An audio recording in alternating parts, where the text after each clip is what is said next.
Hello all and welcome to Witch Ways. I'm Colette and I'm here today to talk about the Wheel of the Year, where it came from, a little bit of lore associated with it, just a snapshot view, and one very simple spell that you can do for each point on the Wheel of the Year so that you can create a whole year-long simple practice for yourself.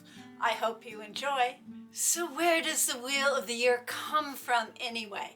It was invented in the mid-20th century by Gerald Gardner and Ross Nichols. Gerald Gardner, who was the founder of Gardnerianism, was mainly interested in the solstices and the equinoxes. However, Nichols was really interested in the four Celtic fire festivals of Samhain, Imbolc, Beltane, and Lunasa. They merged them, and then early pagan magazines and books popularized them and made them sort of canon, especially in the Wiccan tradition. Modern pagans sometimes refer to these holidays as Sabbats. However, some witches also include full moons or new moon celebrations in the term Sabbats. But even though the Wheel of the Year is a modern invention, it was based on much older ancient traditions, celebrations, and festivals. Many of the Neolithic stone monuments throughout Western Europe were aligned with many of these points on the Wheel of the Year, and mythological tales often speak of events happening on or near these powerful times. Folk magic and folk customs have continued to be carried down through the years, even though people don't necessarily see them as pagan. They may even in fact see them as associated with Christianity or Christianized them in some versions. It's just the way that their ancestors always celebrated, and they continue to do so.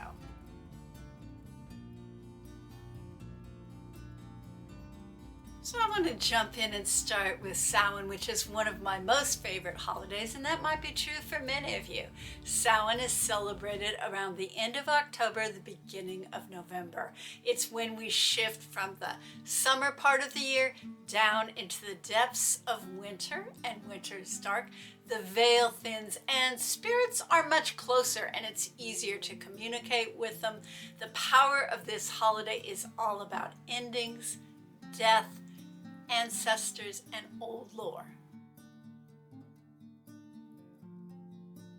So the simple practice that I want to share for Samhain is to gather up some dried leaves or some dried dead foliage, and then make a list of all the things that you are ready to release and let go. Samhain is a great time of year for banishing and releasing. Then put those items in a cauldron or in your fireplace or in a small bonfire. Light it, holding the intention of what you no longer need being released. The name Yule comes from the Germanic Nordic festival of midwinter, and like many of these Germanic Nordic festivals, we may not be really sure about when exactly it was celebrated.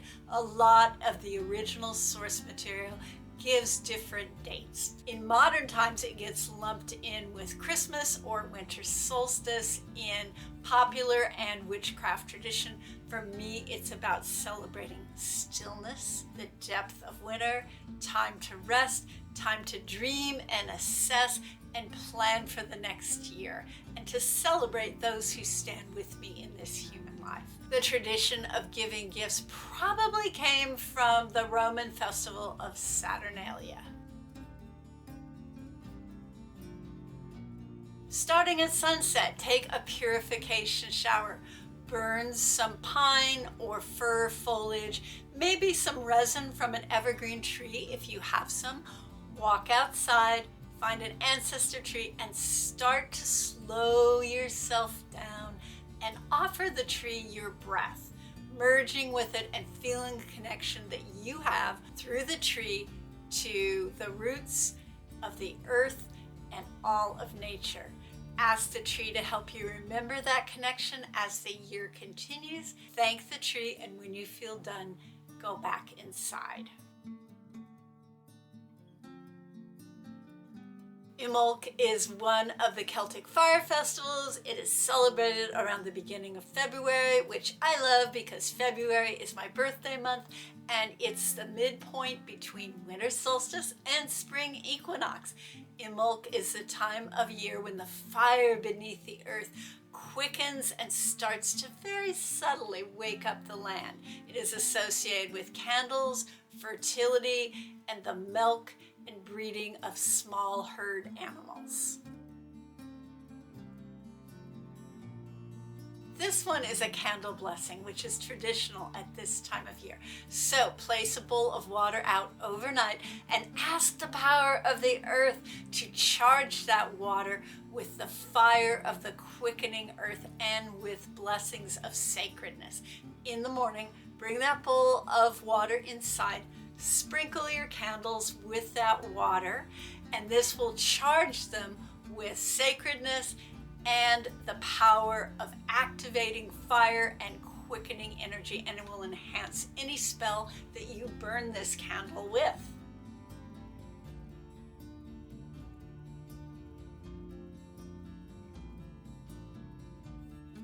In some modern neo-pagan traditions, this holiday is known as Ostara, which is named after the Germanic early spring goddess Ostara. It's a time of equal day, equal night, and celebrates potential, will, birth, new life, and new beginnings. This spell is both an offering and a way to take in the sweetness, potential, and fertility of this time of year. So start by pouring some milk into a pitcher. It can be any kind of milk that you choose. Stir in some honey for sweetness and to honor the bees. And then add some cinnamon and some nutmeg for protection and quick action with this spell. Hold a container of milk in your hand and ask the spirits of spring to allow your dreams to come to fruition in the sweetest way possible. Then pour 3/4 of that pitcher of milk out on the earth and drink the rest yourself to embody the spell within you and in your life.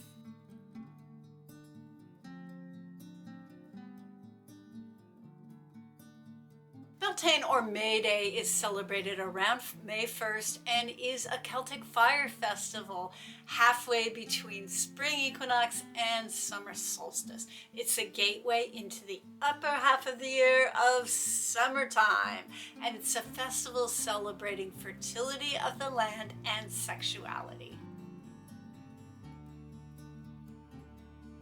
This spell provides some protection, but it mostly is about bringing that lusciousness of the season and fertility into your life in whatever way you choose to use that fertility.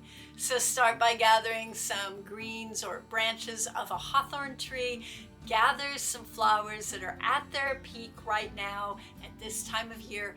Wrap them up together, and as you're wrapping them, focus on the abundance of the season and that lusciousness flowing into your life, and that the earth is renewed as it comes into summer.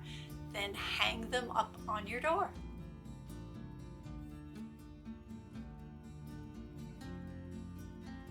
Summer solstice is also known as Litha, which is an Anglo-Saxon name for this month of the year, June. And this is a time when the sun is at its peak and strong and calls on all the power of expansiveness and warmth of summer, and just before it begins to wane and decrease. This is a spell of expansion of things in your life. So think of something that is already in motion in your life, something that is going well, but you would like to see it expand a bit more. Then take a yellow or a green candle, place it in a candle holder, and around the base of it put some daisy-like flowers of some type. Any rade type flowers will do, like calendula or chamomile or feverfew.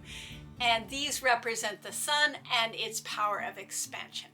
As you place the flowers, ask the power of the sun to bring your project to fruition, light the candle and let it burn all the way out.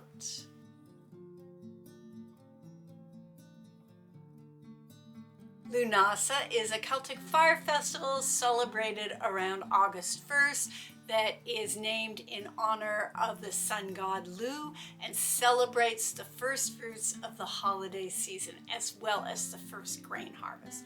The name Lammas comes from the Anglo-Saxon Christian celebration of loaf mass, and this comes from the time when the church took over the earlier practices of blessing the first loaf baked from the newly harvested grain. It's basically a gratitude and abundance festival that asks for a safe harvest for people and crops.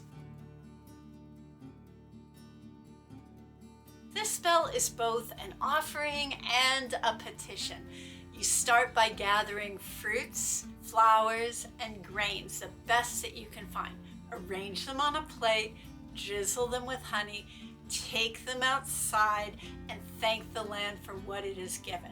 Then you ask the bees and the birds to carry your message of gratitude to where it needs to go, and to also carry that ask, that request for safe, abundant harvest. Fall equinox is the heart of the harvest season, a time of equal day and equal night, and it's when we assess what it is we have and what we still need to harvest and store. The name Mabon is a modern naming based on the Welsh mythological figure Mabon ap Madrone, and that is Mabon, son of Madrona, the Great Mother. As someone who has a lot of projects going, I have a need for spells that work to increase or solidify or to make more abundant things that I'm already working on, and this is one such spell. So set up an altar with a black candle and a white candle. In the center, put a bowl of water. Light the candles, center yourself, and when you feel ready, speak about the things that you have in your life that you've already accomplished, that you feel good about, and for each thing that you list, place one pebble in that bowl of water. Then when you feel ready, think about the things that you still need, or the ways those projects need to change or shift or need some more help, and speak those out loud. And for each thing that you say, place another pebble in that bowl of water. When you are done, take the pebbles in the bowl of water outside and place the pebbles in a spiral, starting in the center. Then pour the water out on the spiral of pebbles, again, starting in the center, and ask the water to carry your gratitude to those who can help you, and visualize that there are beings that know about what you need to do and can bring you useful advice and help your projects get to completion in time to harvest them. Then let the candles burn all the way out.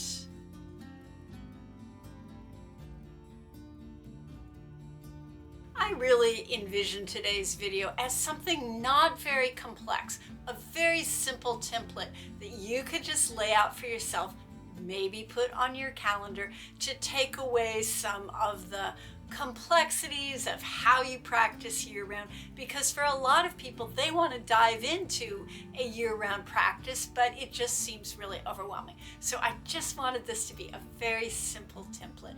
But if anyone else has any additions or elaborations on these spells or more info that they would like to post about these holidays, please feel free to put it in the comments. I think all of us learned so much from that. And as always, I'd really appreciate it if you hit the like, subscribe button, maybe even that notification bell. If you feel called, check out my Patreon page and consider subscribing. And as always, thank you so much for listening today.